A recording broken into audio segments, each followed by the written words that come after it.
Alors, dans cette vidéo, nous allons faire une étude de cas de ETIT TG, Ecobank Trans International TG. C'est le groupe Ecobank lui-même. Donc, pour faire cette étude de cas, nous allons suivre le plan que vous voyez là. Nous allons commencer par faire une présentation du groupe. Nous allons choisir, nous allons déterminer quel est le type de l'action en bourse, le type de l'action ETIT. Nous allons évaluer le ratio dividend yield. Nous allons essayer d'évaluer le dividende payout, le ratio dividend payout. Donc, si vous êtes nouveau sur cette chaîne, nous parlons de la BRVM. La BRVM, c'est la Bourse régionale des valeurs mobilières.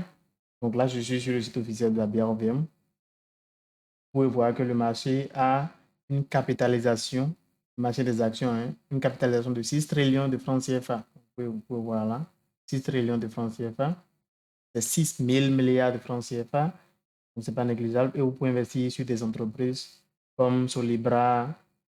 Je n'ai plus à présenter. SICC, c'est une entreprise agricole qui fait dans la transformation des noix de coco. Estac, c'est aussi un bureau d'études. BOA Mali, c'est une banque.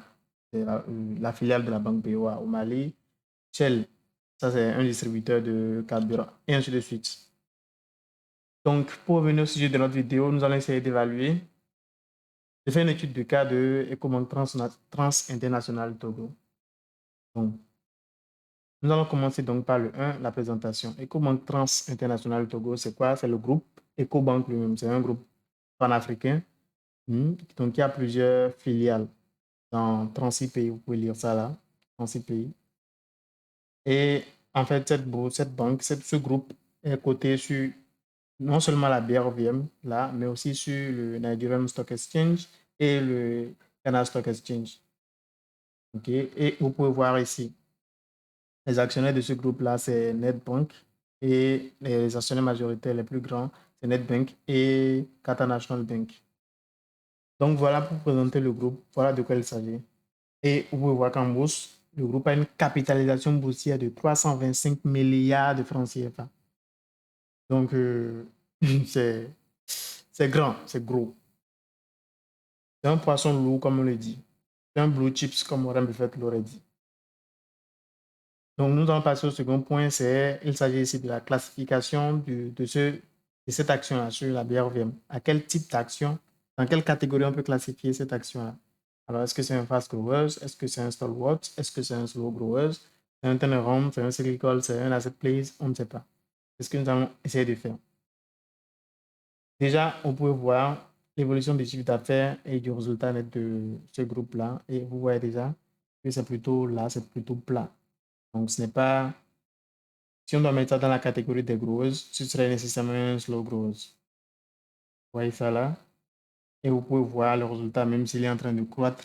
On va voir bientôt que ça ne croît pas autant, même si c'est en train de croître. Donc, nous allons mettre ça dans la catégorie des slow growers.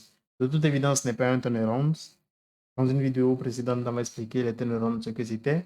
Ce n'est pas un cyclical non plus. Nous avons expliqué ce que c'était. Et donc, la catégorie qui sied le mieux à cette action-là, c'est la catégorie des slow growers. Donc, c'est une nation qui a une croissance très, très lente, voire pas du tout. La croissance, je parle de la croissance donc du résultat net de l'entreprise. OK. Donc, nous passons au troisième point et nous allons essayer d'évaluer donc le ratio, c'est un ratio, le dividend yield. Le dividend yield, c'est quoi? Alors, si on paye, nous pouvons voir ici le cours en bourse de l'action, c'est là. Donc, si on paye l'action au coût actuel, ma connexion est pas bonne. Si on paye l'action à son coût actuel, ça tourne autour de 18 francs CFA. Et que chaque année, on nous verse des dividendes. Vous pouvez voir sur la dernière ligne ici, dividendes, la dernière ligne dividendes. Et que chaque année, on nous verse des dividendes de l'ordre de 1 ou bien de 0,9 francs CFA. Quel retour sur investissement ça fait pour nous? C'est ce que le dividende yield symbolise. Okay? Donc, nous allons aller utiliser la calculatrice de Google pour évaluer ça. Donc, si je paye l'action à 18 francs et que je reçois des dividendes de l'ordre de 0,9 ou 1 franc CFA, quel retour sur investissement ça fait pour moi? C'est ça le dividende yield. Donc, je choisis le meilleur des cas même. Je fais un dividende de 1 franc CFA. Vous pouvez voir là. Vous pouvez voir ici. Le dividende de l'année 2020, c'était 1 franc CFA. 2021, c'était 0,9. Donc, je prends même le meilleur des cas. Je suppose que les prochaines années, on paye 1 franc de dividende. Donc, divisé par le coût de l'action, ça tourne autour de 18 francs actuellement. Et donc, ça me fait 0,055. Je dis, ça fait 5,56%. 5,56%. Alors, c'est ça comme dividende yield. Et donc, pour évaluer si le ratio est bon ou pas, nous allons comparer ça sur retour sur investissement là, donc au retour sur investissement que nous aurait fourni une obligation, par exemple.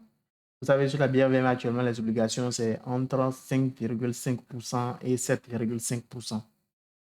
Donc, les obligations d'État, la rentabilité n'est pas très bonne, c'est dans 5,5%, 6%.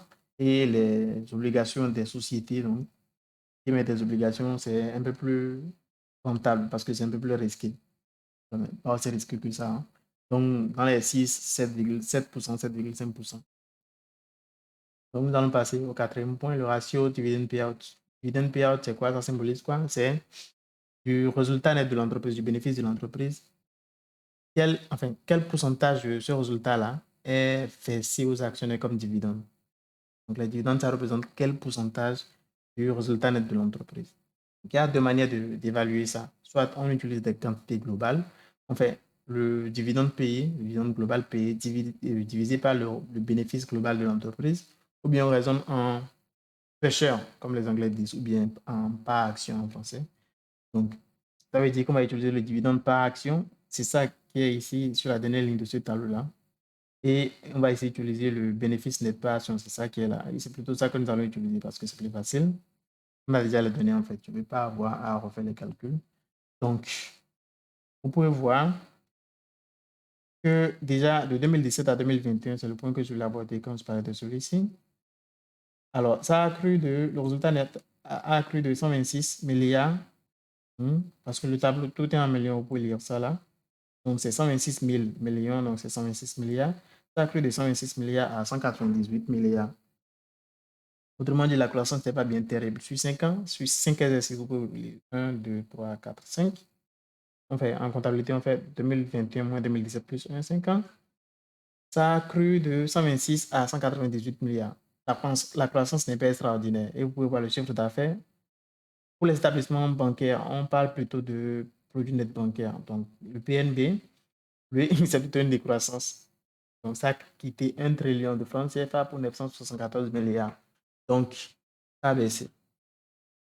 Tout ça justifie qu'on ait placé ça était dans la catégorie des slow growers. Donc, pour revenir au point pour revenir à l'évaluation du ratio dividend payout, déjà, il faut voir que le bénéfice net par action, le résultat rapporté aux actions n'est pas, comment dire, n'est pas du tout stable. Là, on a 6, là, on a 4, là, on a 4, là, on a 2 carrément, et là, on monte à 10. Donc, ce ne serait pas pertinent, en fait, d'évaluer ce ratio dans ce cas. Parce que vous pouvez voir que les dividendes sont plutôt consistants. Enfin, on ne varie pas beaucoup. D'année en année, le dividende qu'on paye ne varie pas beaucoup, mais le bénéfice, lui, est en train de varier beaucoup. Alors que le ratio que nous voulons évaluer, c'est une fraction, c'est les dividendes divisés par ces bénéfices-là. Du coup, la fraction que nous allons calculer, le résultat, lui, il va beaucoup varier. Et on ne pourra pas vraiment tirer une conclusion pertinente sur le résultat qu'on aura. Donc, le facteur déterminant de notre analyse, c'est ce troisième point-là, le dividend yield. Donc, voilà tout pour cette vidéo. Il y a même un truc que j'ai oublié de vous dire. Sur la BRVM côté EcoBank. EcoBank, c'est une filiale de Etit. Et là, je suis sur la page de EcoBank. Vous pouvez lire ça là. Et comme actionnaire, vous pouvez voir que Etit est actionnaire à près de 75%. Voilà. Donc, voilà, on en a fini pour cette analyse. Si vous êtes intéressé par ce genre de contenu, abonnez-vous.